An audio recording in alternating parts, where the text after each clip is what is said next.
நம்ம பரமாச்சாரியால் கருணாமூர்த்தி பரமேஸ்வரனுடைய அவதாரம். அவ அங்கிருந்து எத்தனை வீச குங்குமம் அம்பாளுக்கு அர்ச்சனை பண்ண குங்குமத்தை இங்க பிரசாதம் எத்தனை பேரும் கொடுக்கணும்னு மனப்பூர்வமா அனுகிரகம் பண்ணி அங்கிருந்து நம்ம ஃபண்டு விஸ்வநாத இருவாள்கிட்ட கொடுத்து அனுப்பிச்சிருக்காள். அவள்லாம் அங்கே போயிருக்காள். ரொம்ப அழகா ராஜகோபால இருவாள், விஸ்வநாத ஐயர், சாம்பசிவ இருவாள், அவள் எல்லாரும் சேர்ந்து ஒரு 55 குழந்தைகளை வேதம் சொல்ல முடியா பண்ணியிருக்காள் இந்த திருவல்லிக்கேணியில. அவன் அழகா நம்ம சம்பிரதாயப்படி அதுக்கு ரொம்ப கொண்டாட வேண்டிய விஷயம். அதோடு கூட அந்த ஃபண்டில் இருக்கிறவா முழுக்க இந்த நல்ல காரியத்தில் ஈடுபட்டவாளா இருக்கா. அது ஒரு பெரிய பாக்கியம். இது நம்ம வேதம் என்னமா இருக்குன்னா எல்லாரும் நல்லா இருக்கணும்னு சொல்றது. இந்த இந்த கால்ரான்னு ஒரு வியாதி இருக்கு பாருங்க, அது வரப்படாதுன்னு ஒரு மந்திரம் வேதத்துல.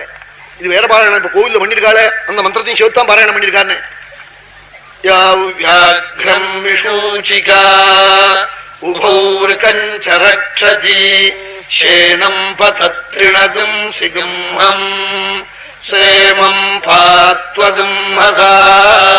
இந்த மந்திரத்தை ஜபிச்சா விஷூச்சி கால்ராவே வராதான் உலகத்துல. அது அப்படியே ஜபிக்கிறவாள் குறையறதுனால அது தெருவு பிடிச்சுக்கிறது.